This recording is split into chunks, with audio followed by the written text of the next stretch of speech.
Thank you everybody for joining this evening. This will be our final class on Parshat Bamidbar. That's because tomorrow we're going to learn some Gemara together.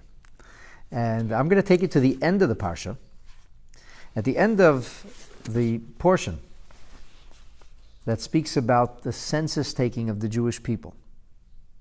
First, for the functional purpose of military conscription, but as we learned, much more importantly, to express His love and the way He cherishes us. God counts us. There was one tribe that wasn't counted, and this is the tribe of Lavy. And there's much to be said about that. And after we hear about the tribe of Lavy, and we hear about the unique way in which they are counted, we then hear about the way they are mustered for service in the temple, the tabernacle, the Mishkan, which was the portable sanctuary that accompanied the Jewish people through their sojourns in the desert. Now, Am Yisrael, the nation of Israel, as it would move from place to place, did so in formation. We were camped in unique groupings. We had flags, and these flags of our fathers identified our particular area of encampment, as well as the methodology of journey. The Levites had the sacred duty of dismantling the Mishkan and carrying its holy artifacts. This evening, we're going to take a look in the 4th chapter of the book Numbers, or Sefer Bamidbar, and we're going to hear about the mission, the mandate, the job of a family known as Kahat. The Kahat family had the unique privilege of carrying the holiest of artifacts, whilst some of the other Levite clans would carry planks and boards, brocades and tapestries. It was the tribe of Kahat, or clan of Kahat, that had the unique privilege of carrying the Aron HaKodesh, the Holy Ark, with the cherubim, as well as the menorah, the golden table that housed the showbread, the small altar, as well as the major altar upon which offerings were brought. In the beginning of the 4th chapter,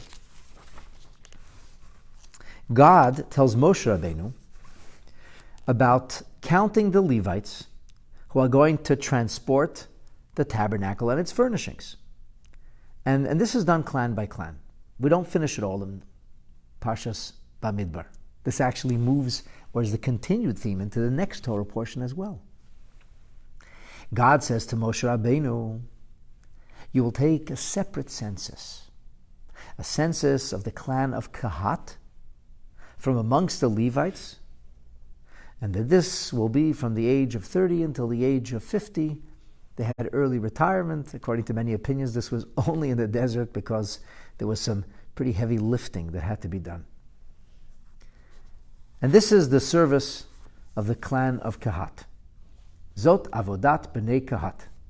Be'ohel moed, in transporting the tent of meeting, as the Mishkan is proverbially called, the place where God would rendezvous with Moses, the place where we would be able to meet with God, so to speak. So they would carry or transport this tent of meeting. And they will carry Kodesh HaKadoshim. They're going to carry the holiest of the holy. And the holiest of the holy furnishings refers to the ark and the screen known as Parochet. As we mentioned, the golden table that housed showbread, the menorah, the candelabrum, and the 2 altars and all of their utensils. But, before the clan of Kehat will step forward to perform their task in transporting these holy artifacts, first, the Kohanim have a little bit of a job to do. Pasuk Hey, and so before the Kahat clan is going to approach these furnishings, the Kohanim, the priests, are going to first cover them. as we'll hear in a moment. Aaron and his sons will come b'nesoah hamachane, when the camp is about to travel. And we'll soon speak about this, exactly how that went. What does it mean when the camp is about to travel? According to Rabbeinu Eliyahu Mizrahi, in his commentary on Rashi, this means necessarily when the cloud moves forward, which was an indication that God was ready to move his people to the next location. So when that would happen, immediately Aaron and his children would begin the job of preparing these artifacts for the next journey.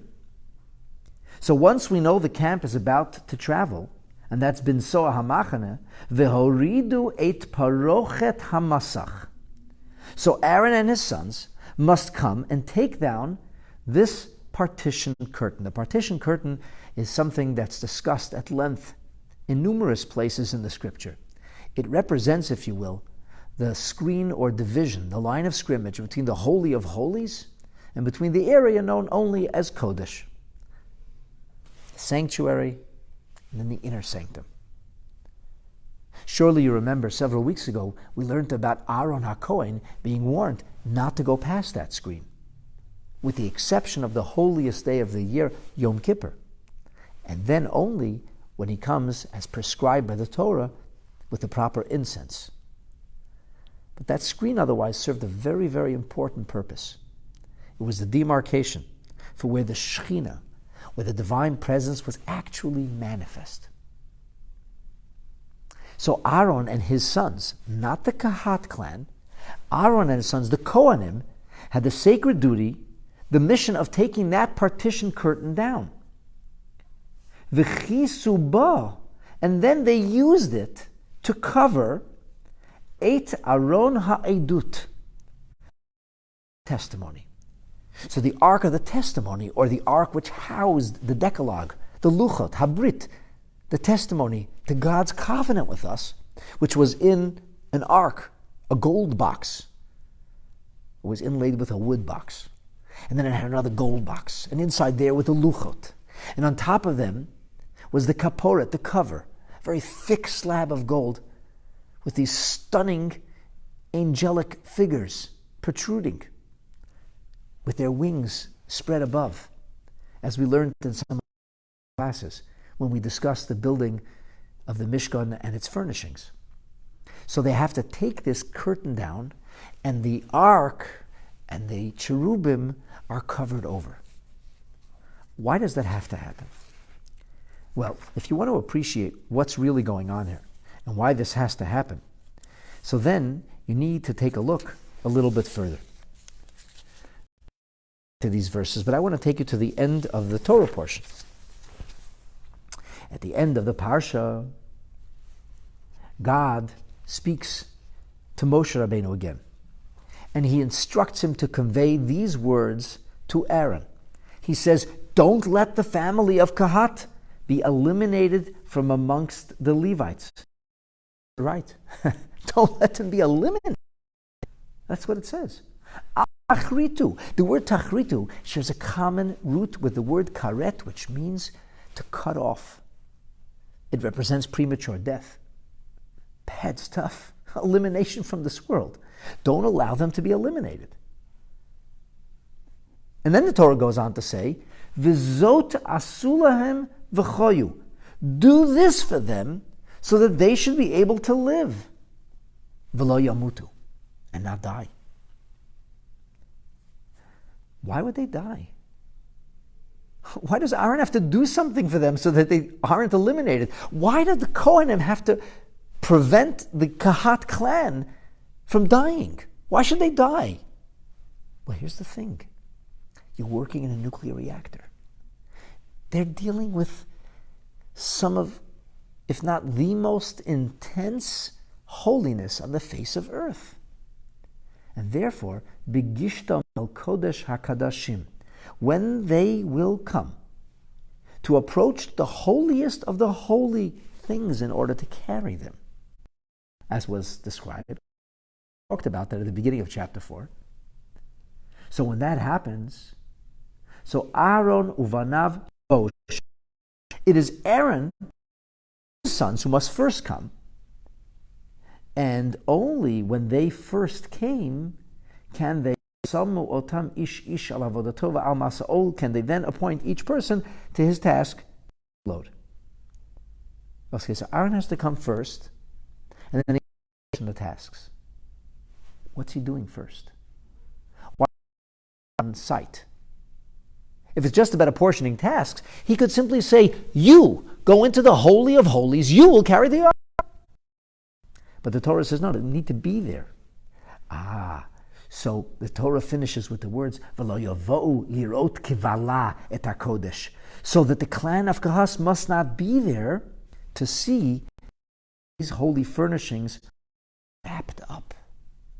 In other words, Aaron has to wrap the things around this curtain, around the cherubim. Because if they do come, if they come before it gets wrapped up, the Torah says, Vametu. They will die.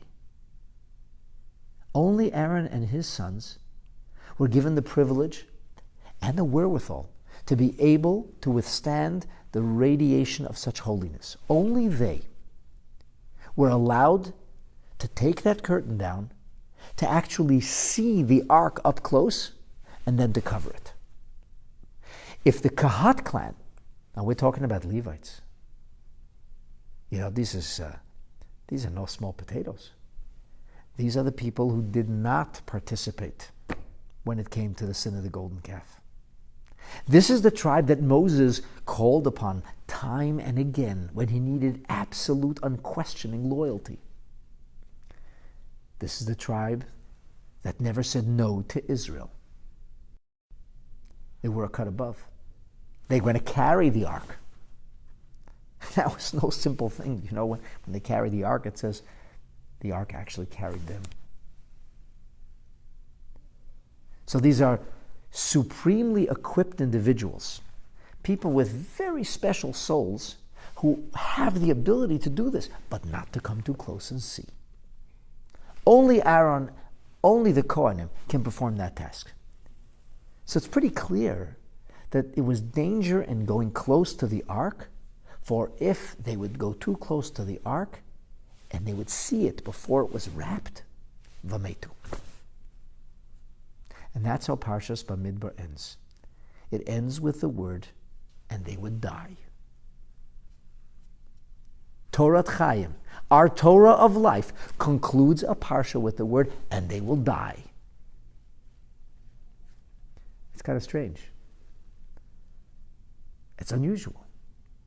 We have a Torah principle, which is very, very well sourced, that suggests Mesayimim B'Tov. We go out of our way always to conclude subjects on a positive note. So even if there is sometimes negative things that have to be spoken of, we don't end on a negative note. And yet here we finish by saying that Vametu. This question was sent to one of the greatest Sephardic sages of the 18th century.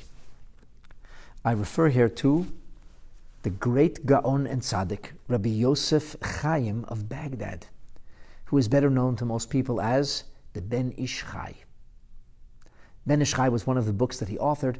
The Ben Ish Chai authored more than 50 volumes of Torah Navale, including Sfarim like the Even Shleima, Im HaMelech, Aderet Eliyahu, Or Zarua, Imre Bina.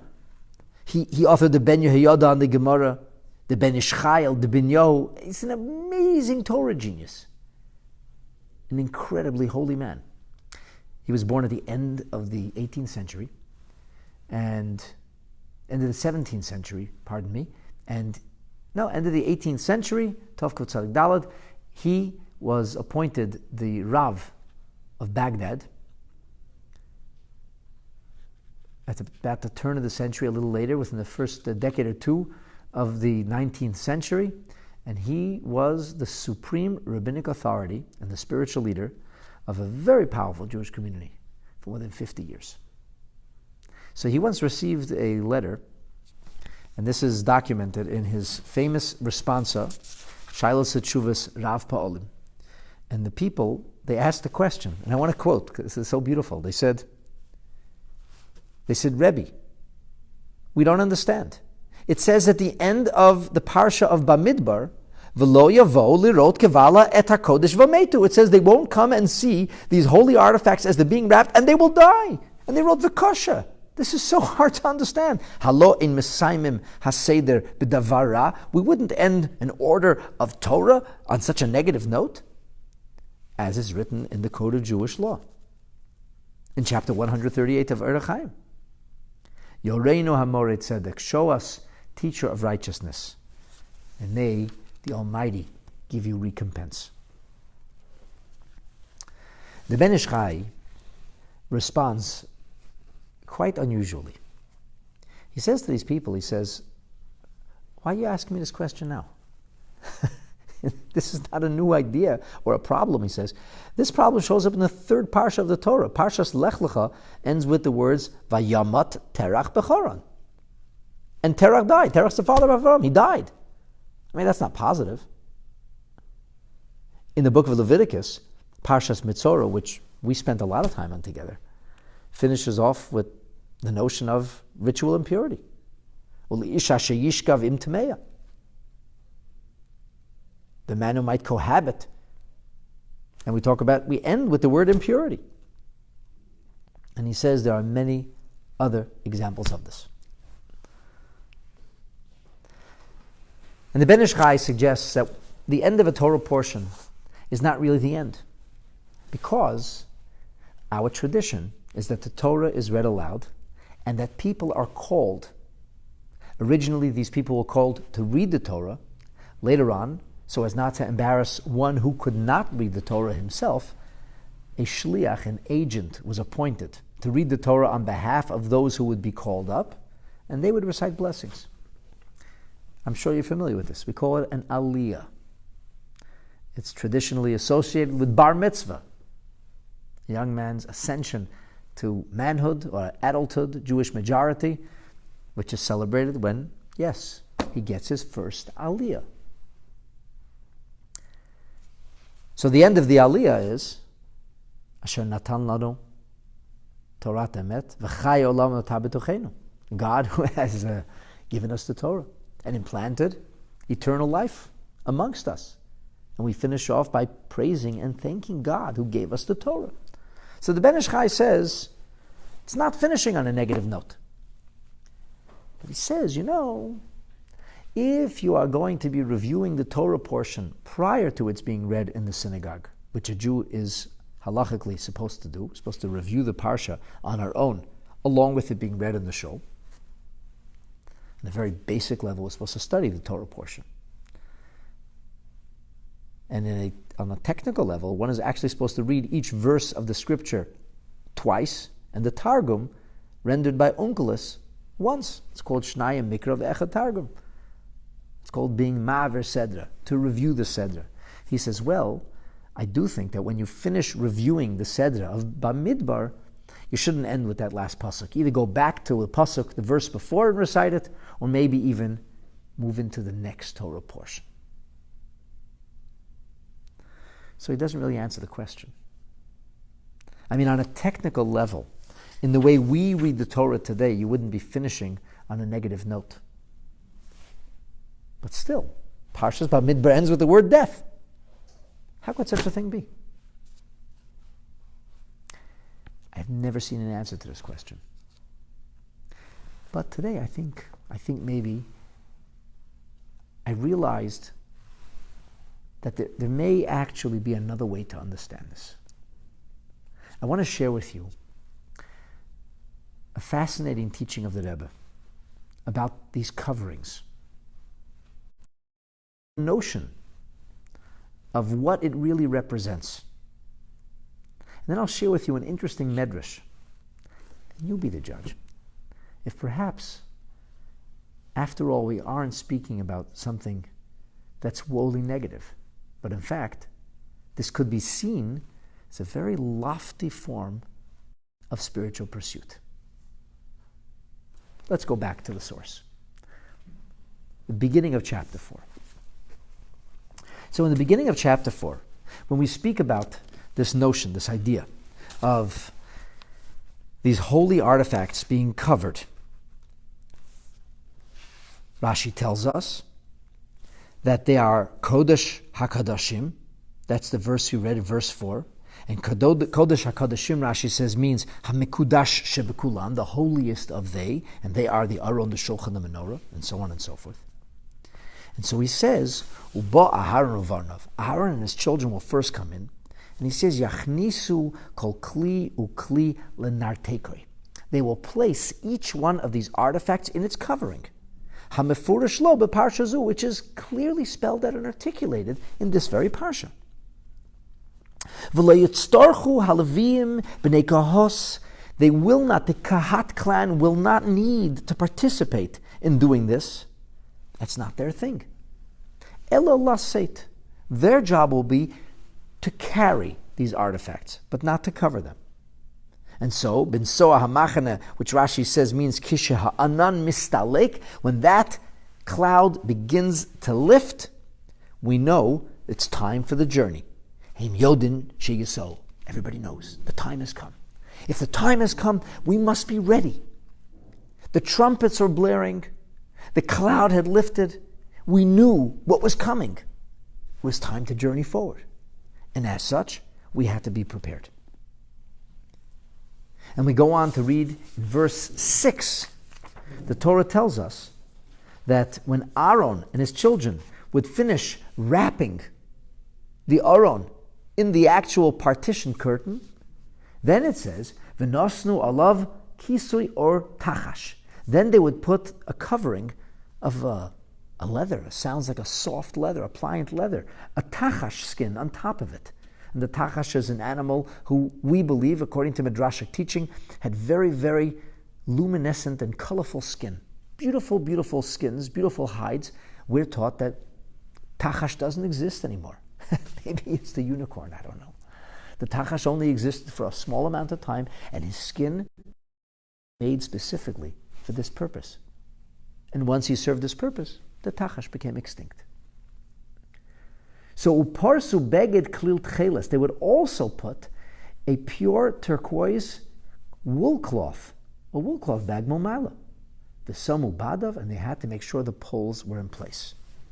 Now, the Ibn Ezra tells us, with regard to the three coverings that have been identified here, there's the covering, which is the actual curtain, there is the covering, which is made of turquoise wool, and then there is this leather covering of colorful, beautiful leather, beautiful tachash skin, the hide of this very unusual animal.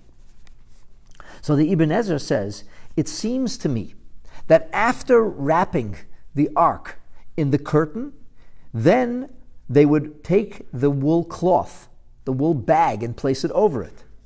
And then he says, the tachash hide was on the top to protect it from precipitation or dust. So the hide was the thickest and strongest, and that would be the external cover. Underneath that, we had this very, very soft and beautiful turquoise wool, and underneath that was the actual partition curtain. So the Rebbe suggests that this whole business of different coverings, three coverings, and the details of how those coverings are made so that they might be able to travel in the desert, convey and bring us a beautiful, mystical narrative. It's much more than the technicality here. So listen. Just a couple of days ago, together we learned an exquisite narrative in the Gemara. The Gemara in Masechet Shabbat, on page 88b, Peiches Beis, the Gemara tells the story of Moshe Rabbeinu, who ascends Mount Sinai the day after Matan Torah, the Torah is given, and the angels are not pleased with their company. And they say, Mali lud isha benenu. What's this guy doing here? We have no room for mortals. And God said, oh, he's come on a mission. Moses is a man with a mission. He's coming to get the Torah. And the angels were shocked. They said, God, you want to give the Torah to people? How could you do that? To know hoidcha, your glory, your radiance belongs in heaven, in the spiritual realm, not in a material, physical world where people denigrate and mock the Torah, where people disobey and rebel against the Torah, where the Torah is not given its appropriate respect, where it isn't treated the way it should be. You're giving it to people? Do you know what's happened to the Torah over the ages? The Torah has been brutalized and burnt. The Torah has seen the Jewish people turn their backs on it. Why would you give them the Torah? Now, there's much to be said about this, and I invite all of you, if you weren't watching last Thursday night, go back and watch that class, because it really is a beautiful piece of Gemara, and it will help you prepare for Shavuot. But at any rate, God does not respond to the angels. Instead, he turns to Moses and he says, you respond. And the Gemara gives us some fascinating details about how God empowered Moses to respond. He's not comfortable doing this, but God says, you're in the hot spot. You need to respond now. You need to talk to them. So Moshe Rabbeinu says, Ribono Shalom. He addresses the Almighty in the presence of the angels. And he says, Torah sha'ata notenli, this Torah that you're giving me. What does it say in this Torah? He says, it says, I am the Lord your God who has taken you out of Egypt. To the angels assembled, and he says, tell me, Limitzrayim yoradatem. Have you spent time in Egypt? Leparoi hishtabatem. Were you slaves to a pharaoh? Why should the Torah be yours? And then he says, what else does it say in the Torah? Let's go on to the next mitzvah, the next statement that was made. It says, Lo yeh elokim acherim. You should have no other gods. Moshe Rabbeinu says to the angels, tell me, Bein amim atem shruyin? You live in a bad neighborhood? you have unfriendly neighbors? You're faced with some kind of hostility by people who worship other gods, other ideas and isms? That you should have to be warned, don't worship that? Do you have neighbors who oivdim avodas gilulim, who worship idols? He says, let's move forward. What does it say in the Torah? It says, Zachor et yom ha-Shabbat lekadsho. Remember the day of Shabbat. Keep it holy. He says, tell me, do you guys work? Because Shabbat means the cessation of work. Do you work? What else does it say in the Torah? Oh, it says in the Torah, do not take Hashem's name in vain. That means when you're in a business dispute, and if you want to know who somebody is, you'll find out when you do business with them, when you hit them in the pocketbook. And people do all kinds of strange things, and they might even be tempted to take God's name in vain in order to, well, make a few bucks. So Moshe says, tell me, you guys, you're involved in business, you do commerce? That you should have to be warned not to take Hashem's name in vain in order to make a profit? And then he says, tell me something else. In the Torah it says, you should honor your father and mother. Father and mother. Do you have parents? Torah also says, do not murder.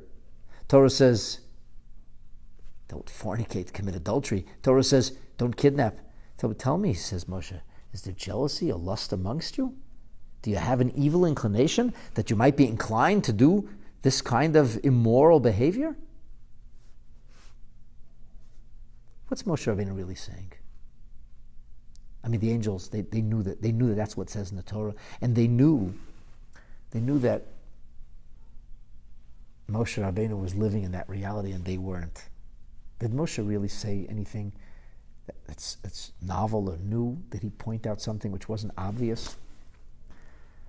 So as we explained, many of the Mefarshim, like the Maharsha, take the approach that the angel said, you can give the technicalities of Torah on earth, but the spiritual, the rich mysticism of Torah, that belongs in heaven. You can give them a technical expression, the actual reality of Torah in a physical world so that they might follow it, but that's it. And as we talked about in our class, the Afiki Yam says you can't divide between the mystical and between the literal. It's one Torah. What's Moshe Rabbeinu really saying? The Rebbe says Moshe Rabbeinu was really saying to the Jewish people, the power and profundity of Torah are only expressed in this world. Only in this world, which has all kind of obfuscation, darkness, concealment, and confusion. Only in this world where godliness isn't evident.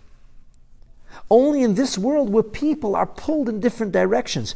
Only in this world where following the Torah and living a life of holiness and morality requires incredible courage and inner strength. Only in this world can the true profundity of Torah resonate. Only here can its light shine. Only here can it make a real impact. The Torah is a powerful thing. Indeed, says Moshe Rabbeinu. Its power was meant to illuminate the darkest of realities, not to light up the heavens that are already bathed in God's glow. And as we've talked about many times in our classes, the notion of a lower world, a higher world, has nothing to do with depth or height. It's all euphemistic. Just as a lofty idea won't be better understood if you're in a skyscraper, and a very deep idea cannot be better apprehended in the basement.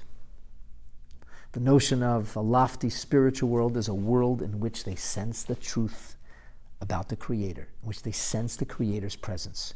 And there are myriads, millions of spiritual worlds and levels in which they sense and know God on different ways and in different dimensions, but there is only one world, only one reality where they sense nothing, nothing at all. Only one world in which its inhabitants and creatures can stoutly say, we are our own masters. There is no God. If it's good, we made it. If it's bad, okay, we'll blame God then. But that's it. There is no God. Only here is atheism possible. And the only place where atheism can flourish is exactly the place where the Torah's light can and does shine. Because in the heavens, it's not really appreciated. Only here are we able to create that dwelling place that God desires. So this is what Moshe Rabbeinu was saying to these people. Moshe Rabbeinu was saying that you don't have the limitations that we have. And because you are bereft or empty of those limitations, you also don't have those opportunities. For only when one travels the path of greatest resistance can one achieve the highest velocity. If it wouldn't be hard for you to pedal your bicycle, you really wouldn't be getting anywhere. And the tighter you make those chains, the harder it is to pedal, the faster you go. Because it's only when we have that resistance. A helicopter can't really fly where the air is too thin. There has to be something you're moving against. In the heavens, there is no opposition. The air is so thin that you can't fly. That happens on earth. And so Moshe Rabbeinu is really, as the Rebbe details it, expressing the limitations and the challenges that we have in triplicate. First, he says, there are the limitations that we have as mortals, as human beings. Attribute that to corporeality or the bodily density that we have to deal with. So our corporeality necessitates that we do work.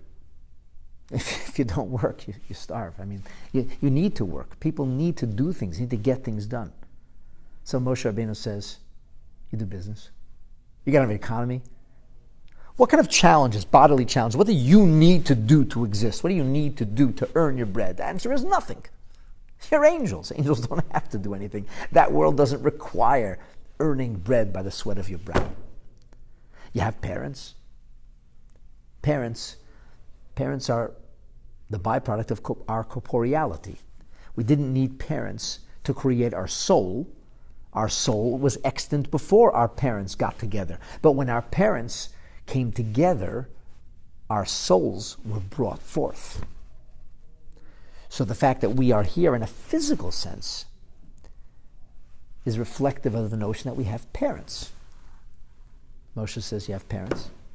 You don't have corporeality or physicality. You don't know what slothfulness means. You don't know what laziness means. You don't know what arrogance means. You don't know what pain means. You don't know what lust means. You don't know what any of this means. You have no drive for libido. You have no physicality. The second thing, says Moshe Rabbeinu, is not really a physical, dense, or tangible thing. It's a different kind of challenge we have. And that is the challenge what we call Yetzer Hara, the evil inclination, the drive that we have to rebel, the drive that we have to assert our independence, the drive that we have to say, who are you to tell me what to do? I'll do whatever I want, God.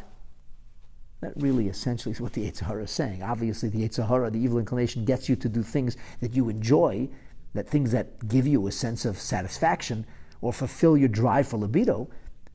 But if you boil the sin down to its core essence, it's a petulant statement of independence. You're declaring, I will do as I want. I'm hungry now. Oh, Torah says you shouldn't eat food that's not kosher. Well, I'm hungry. And that hot dog looks great. Well, I like to date that person or go to this place. The Torah says you don't do that. Well, the Torah is going to tell me how to live my life. That's a Yetzer Hara. It's not about density or corporeality as much as it's about an evil and arrogant kind of spirit that possesses us.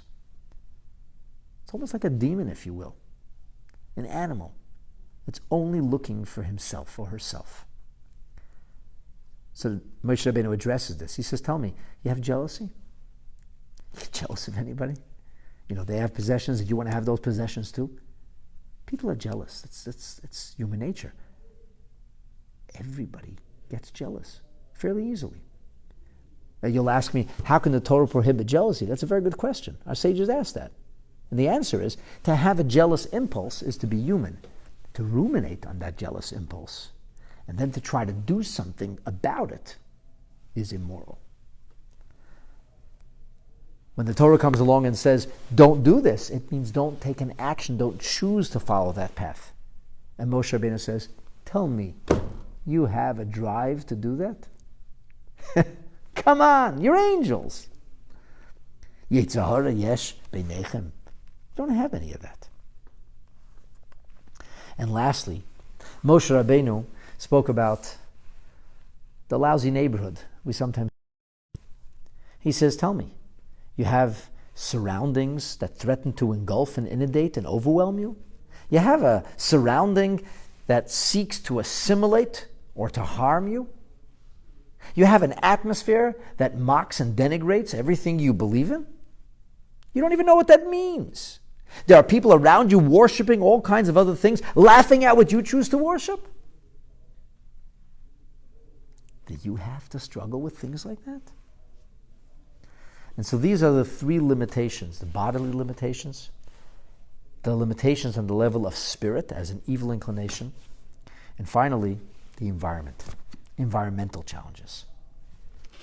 And so, Moshe Rabbeinu is stating his case and explaining why the Torah can only be on earth, and the Rebbe says this is really, on a deeper level, what the three covers of the Aron are about.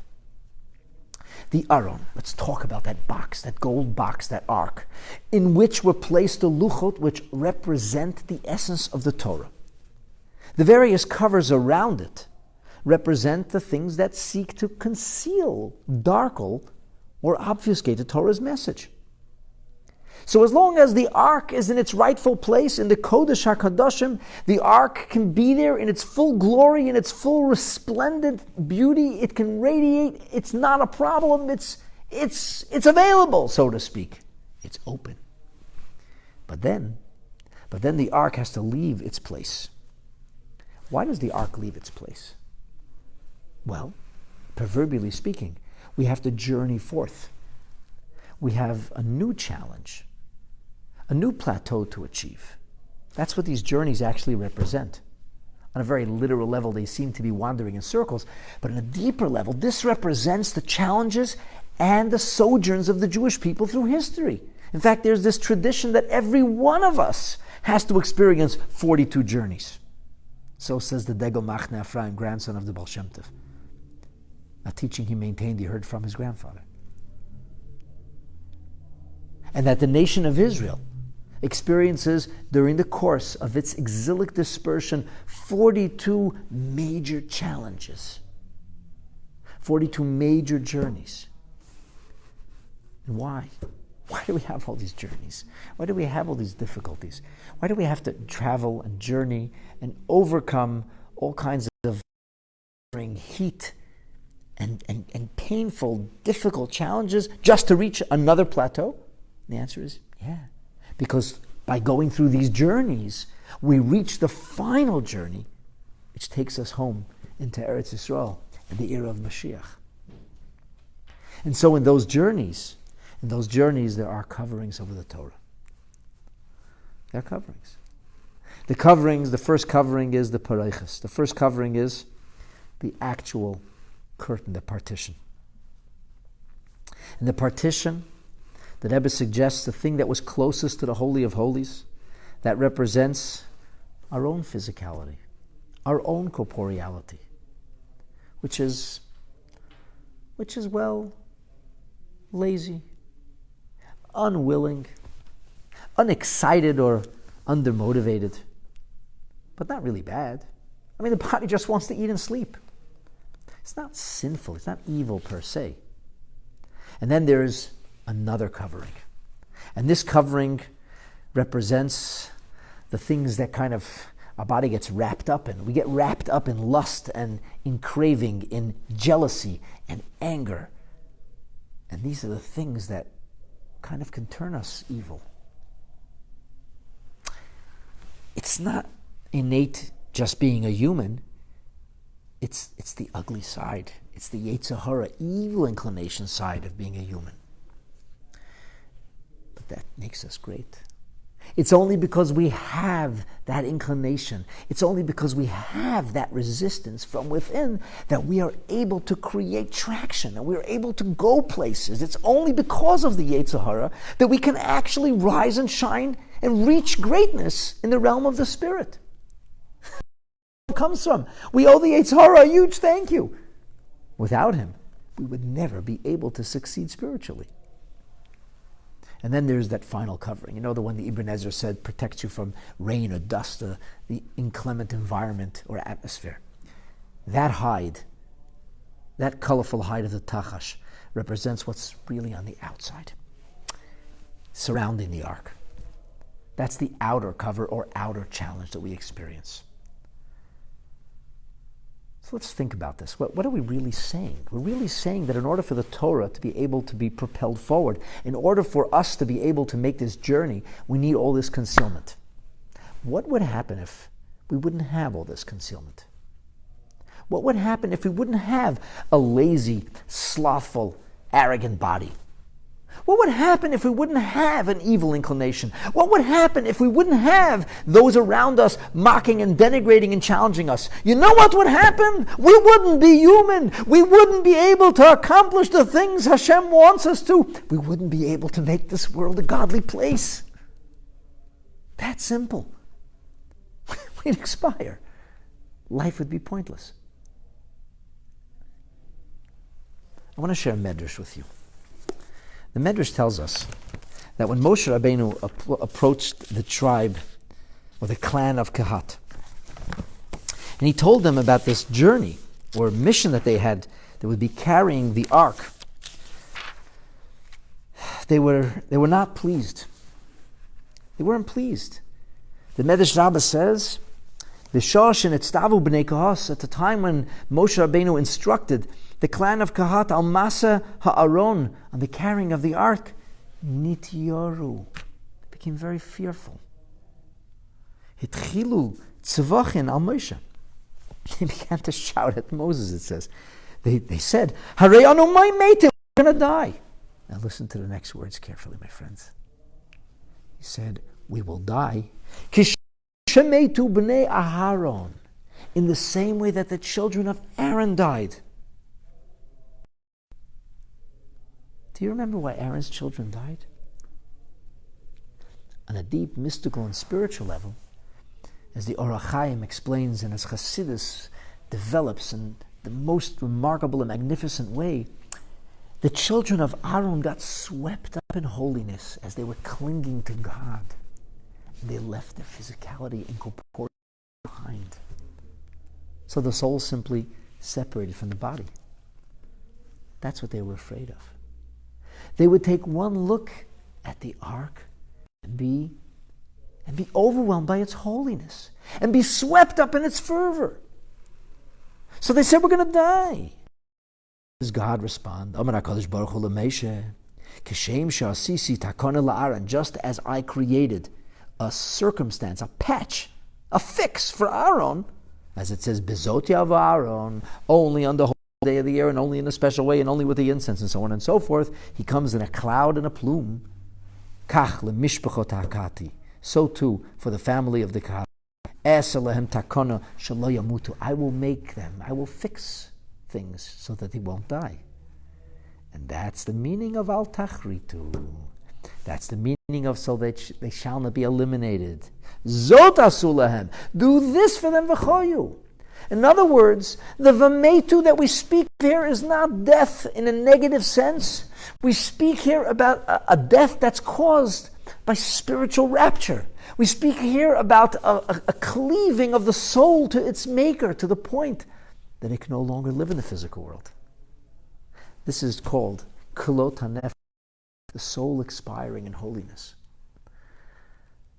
And that was the power of the Aron. And that's why it had to be wrapped. And that is the story of our lives. People often ask the question, why? Why? Why do good things happen to bad people? Why do bad things happen to good people? I don't know. Truth be told, nobody does. Moshe Rabbeinu asked God, Hareini noat kvodecha, show me your glory. Which some of our rabbis explained meant show me. Show me why bad things happen to good people. Show me why good things happen to bad people. Show me why you do what you do. Show me the world stripped from its concealment. Show me just the purity of God's presence. And Moshe Rabbeinu is told, Lo yirani ha'adam v'chai. You can't see me and keep living in this world. This world requires obfuscation. It requires that concealment and confusion. If we knew the answers, there would be no test, no challenge, no contest. You see, ultimately, all of this is for our good, even when we don't understand it. And so the Vametu speaks here about the highest level of spiritual cleaving. It's a beautiful sin. It's a holy sin. It's a sin of leaving this world behind.